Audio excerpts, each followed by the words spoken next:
Just a lonely scholar, the great historical bum, highly educated, from history I have come. I conquered half the planet, toppled empires one by one. That's the biggest thing that men like me have ever done. So, the Goyim's favorite Slop-Tubers are now bitching about the Shadowbans that are going on YouTube right now and how it's harming the platform and its creators, and I'm not going to do any preamble, I'm just going to go straight for the jugular here. Really?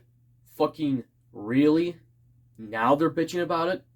And this isn't even restricted to Shadowbans. Let us take a look at false terminations. When did they bitch about American Krogan getting falsely terminated as far back as 2019? Not a single peep. When did they bitch about Undead Chronic and Hammerhand getting falsely terminated multiple times, besides the fact that they made the pussies on both the men and women at YouTube hurt? Again, not a single fucking peep. And when did they bitch about Dr. Ludwig, who's been around since, 2014? Getting falsely terminated for hate speech as pretty recently as this year's spring. With exception to his friend Carl Sternau, not a single fucking peep. Only Carl Sternau bitched about it because, as I mentioned, he's a friend of his. That was pretty much the only creator that bitched about a creator getting banned off YouTube. But anyway, back to the Shadowbans.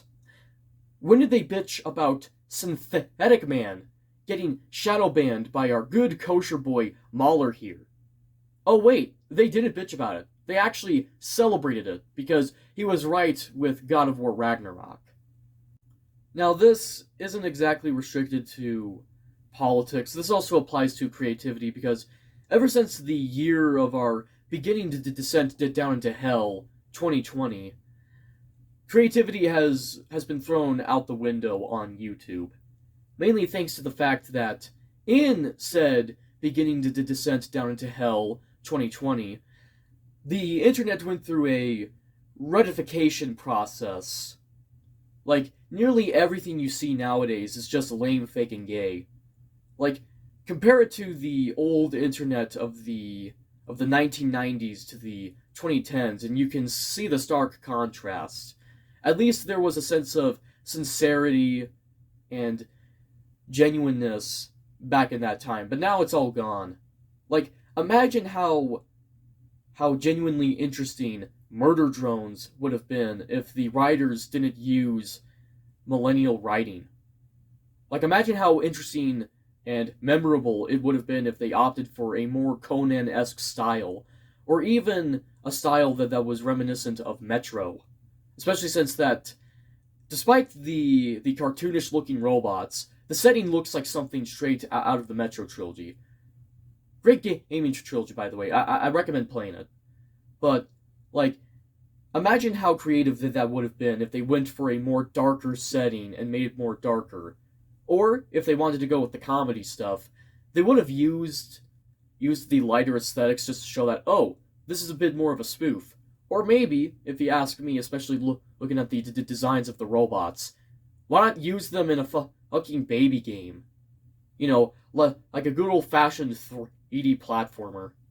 But no, all we got was a forgettable show, and that is honestly the worst insult I can throw at any piece of media. That it's forgettable. And this is where I am going to mention our Virtual Time.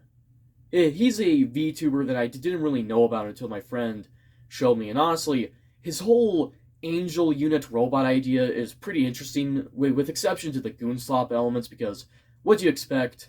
Nearly every creator out there nowadays is a gooner in some shape or form, but other than that, it's pretty interesting. You could probably use it in some slice of life sitcom, if you want to, about a family needing to recruit a robot to help them with their elderly grandparents and their children during hard times and some economic recession. Or you could also use it for a bit of a dystopian setting where no one cares about the elderly, with exception to these robots, which were crafted by some corporate overlord that doesn't exactly care about the elderly, but just wants to make their pain and suffering last a bit more longer before they die, because they want to milk out any sense of extra money. At least that would be interesting.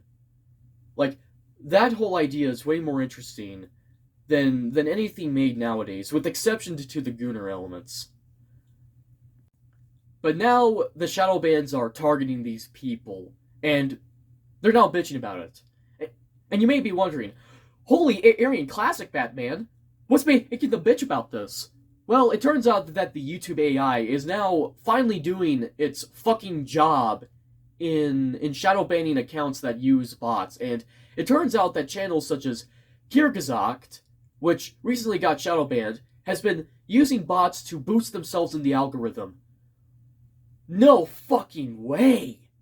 No fucking way, Goyim! Oi to the fucking they! They've been using bots to boost themselves in the algorithm? Well, of course they've been. Why? Because nearly everything after 2020 has been lame, fake, and gay, and of course, they've been using bots to boost themselves in the algorithm, as I've mentioned. And, yeah, pretty much a good major minority, if not a good half of their subscriber base, are not even real people, but are just bots, meant to boost them in the algorithm. And of course, Charlie White is also bitching about it because, Kyrgyzakt got hit with that shadow ban, and honestly, I'm just gonna tell every single one of you in this chat, don't fucking watch Charlie White. Really, just don't. Because 1, he's fucking boring, there's nothing interesting about him. 2, his sense of humor is pretty much the Vivzy Pop style, but it's so fucking monotone thanks to how he speaks. And 3, there's nothing normal about him, okay? It's not normal for anyone, let alone a supposed heterosexual man, to own a sex toy collection filled to the brim with dildos. The only zesty motherfucker who I know who is more intelligent than Charlie White is Damien Damore, a VTuber who is half Indian, by the way. Let that sink in. A half Indian BTFO's Charlie White in terms of intelligence. And also, look at him right now. He is pretty much everything wrong with this modern society, because I'm also going to be completely fucking honest here. He looks like he could take his own life with a bullet at any moment.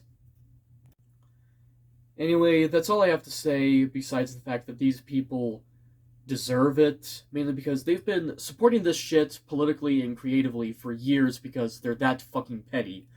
And before I go, give Grape Master Grok some love. He needs it.